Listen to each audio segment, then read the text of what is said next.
What is going on, guys? Welcome back to Leafs Chatter. Today we're just going through some trade targets. It's all trade talk today. I want to see if I can guess some of these, locations for some of the players that we currently have, see if I can get them right. I have my own speculations. But before we get into that, getting over just a couple trades that just happened not too long ago. Minnesota Wild acquired Michael McCarron for a second-round pick. I really liked him. I would have loved the Leafs to have gotten something like that for just our bottom six if we're going into the playoffs, which obviously we're not. So I think that's a good pickup from the Wild. But a second-rounder, in my opinion, is a little steep. I do think that that's pretty expensive for a fourth liner who gets 15 points a season. But, you got to pay at the deadline. So seeing that's what this guy went for kind of makes me think that, a guy like Steven Lorentz can probably pull you a third-round pick.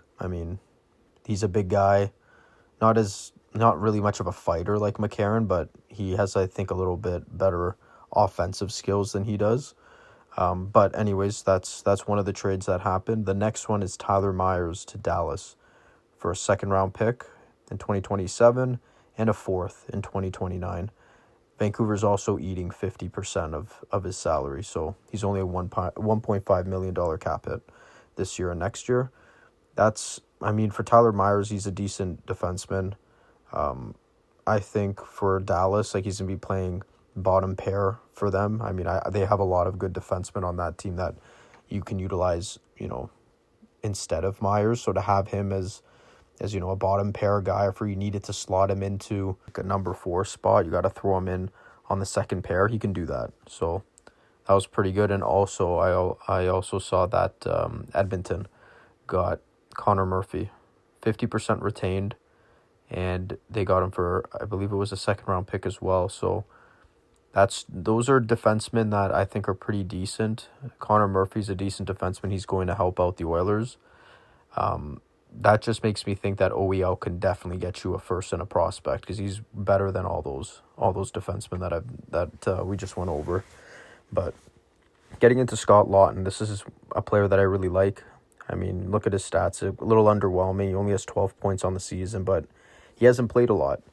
And I personally think Chief is using him wrong. I don't think he's a fourth-line guy. I feel like he can go on a nice third pairing on the wing, center, whatever you really need him to do.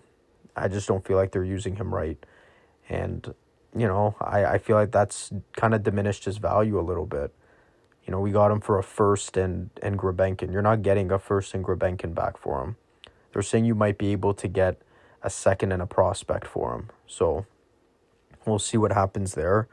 As for which teams I think would end up getting a guy like that, I feel like you have to look at Tampa.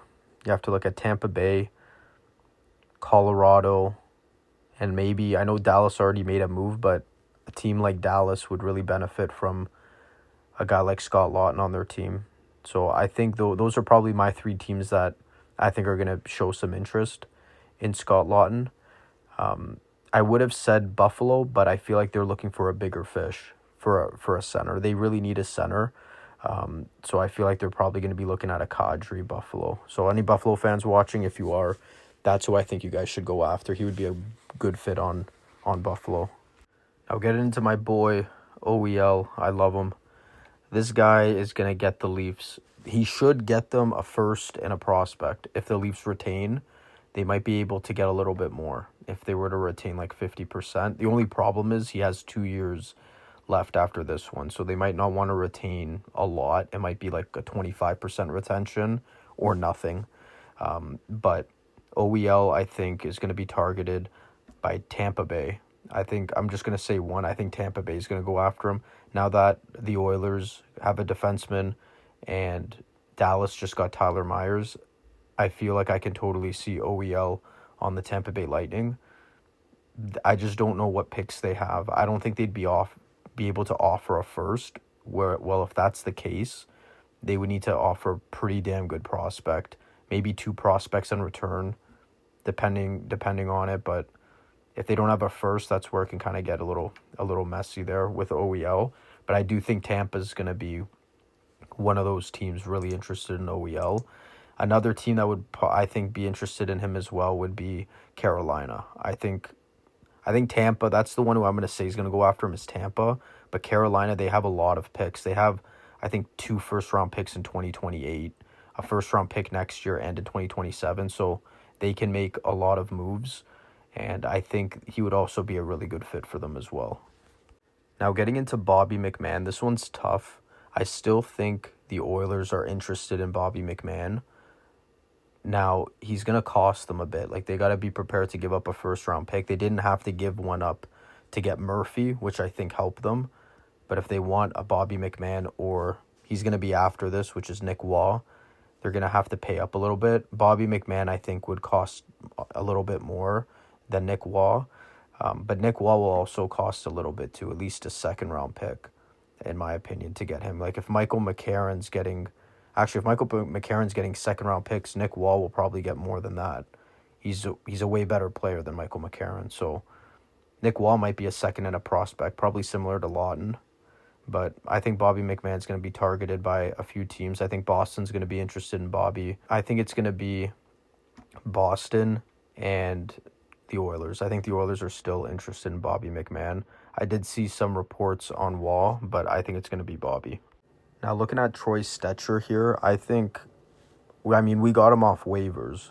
So, if you can get like a 4th-round pick for him, that'd be pretty solid. I'm not really sure what his value would be. He's a bottom pair D-man. He's really responsible. He's undersized, but he plays hard. I'm not really sure what his value would be. I'd be happy with a 4th-round pick for him. As for a team that I think would be interested in Troy, it would probably be a team that already has a good amount of D. Like, it would be like a Dallas or a Colorado, just looking for an extra defenseman just to have there in case injuries erupt. That's probably where I think he would end up. Maybe even Pittsburgh. I know Pittsburgh right now is in the playoffs right now, so if they can continue that push, I wouldn't be surprised if they would be interested in a player like Troy Stecher. I feel like he would be a good addition to that team. Next is Simon Benoit. Now, I love Benny, but he's a physical guy, and a lot of teams look for guys like this before the deadline. I can see teams like, I think it's going to be a divisional team. I think a team that's going to go after him is going to be like the Detroit Red Wings, or most likely a Tampa Bay. I know I said Tampa a lot, but Tampa's going to make a good push this year. They're going to make a really good push.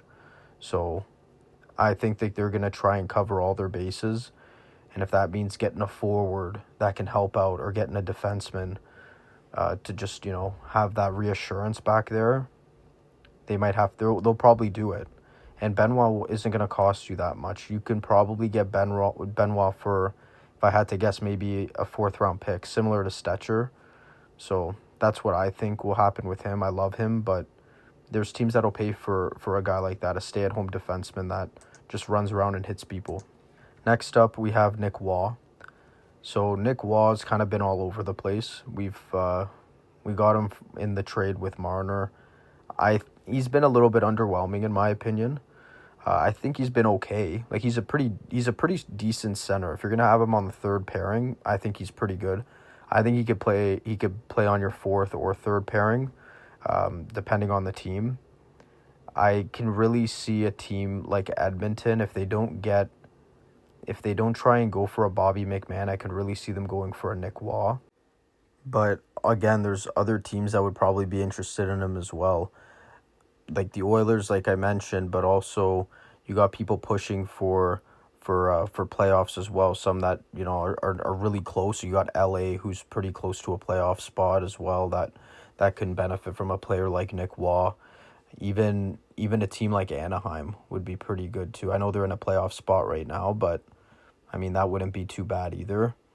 It's really tough to say, but with Waugh, he's going to go to a contender, I think, that is really trying to make a big push. Like a team like the Oilers is going to look at a McMahon and a Nick Waugh and see which one would be more beneficial to their team. You'd always like to have a center that's defensively minded, but at the same time, you also like to have a good-sized forward that's going to crash and bang and can, pot some goals. Even though McMahon doesn't have a really good playoff record, he's still a guy that's going to, give it his all every night. So that's pretty much what I just wanted to go through. That's who I think would be interested in some of our players. I do still think there's other guys like Matthias Michelli, Calle Jarnkrok, Robertson. I'm sure teams are going to call and inquire about them. Jarnkrok probably goes to whoever for like a 5th round pick. The other two are a little tougher just because I don't know what the return would be. Like if you have Michael McCarron getting a 2nd round pick back, like Matthias Michelli and Nick Robertson, due to their age, they most likely go for more than what McCarron went for. I think they're worth more than a 3rd. They might be worth more than a 2nd. It might have to be like a 2nd and a 3rd. But I don't know. We'll see what happens, guys. I don't really know who the Leafs are going to be targeting because I heard that they might also be targeting some players. I'm not sure what the hell they're going to do. I have no goddamn clue. All I know right now is they need to get rid of as many players as they can, recoup as many assets as they possibly can from this. Because right now, it's really high right now in terms of interest on players. You got to pay a shit ton on them just to get them on your team because it's the trade deadline. You're going to overpay for guys. We did it for Carlo and we did it for Scott Laughton. It is what it is. But if we can find a way to bring back like 2 first-round picks and maybe like 3 seconds and a couple prospects, I mean, now you're talking. That's pretty good. Then you have trade capital that you can use next year or you can use it in the offseason at the trade deadline next year, depending on how good the team is. Like, the opportunities are endless at that point, but you need to recoup some assets back. Now, I do think they're going to try and get a player, or in return, when they trade some of these guys with term, try and bring back somebody. I hope it's not Mangiapane. I can't stand that guy. But I'm saying, like, see if you could bring back, like, a guy with a little bit of term left, like a Michael Bunting. I would 100% take that guy back on our team. Like, just stuff like that where you're able to get rid of players but also bring back ready players that could play in your lineup because we're going to need people to finish the remainder of the season. And let's say you have 1 or 2 spots missing. Let's say you get rid of 5 or 6 guys and you have 2 spots missing. That's where you bring up your young kids from the minors. You bring up Quillen, you bring up Pizzetta, you bring up, well, Pizzetta's not that young anymore, but you know what I mean. You at that point, just goon it up. Who cares? Like, bring up Villeneuve. Like, just call up guys, give them an opportunity, because next year when a lot of the kids that are out there playing in the OHL and playing in, like, Europe and shit, those kids, we got to give them a chance next year too. So we'll see what happens in the coming days. But yeah, that's pretty much it for this one, though, guys. I will be making videos soon with my face in it, so I'm gonna be getting a mic soon, and I'll be making videos more proper. Just so it makes the quality of the video better. I know not everyone likes to just look at a screen and hear a guy talk, but yeah, I mean, it's working right now. Some of you guys don't seem to mind it, so we'll see what happens there. But yeah, that's it for this one. Have a good rest of the day, guys. We'll make a video either tonight or sometime tomorrow about the game that's happening tonight, and any trades or anything that happens along those lines. I'll be posting stuff about that as well. So like, comment, subscribe, share, and I'll see you guys in the next one. Peace.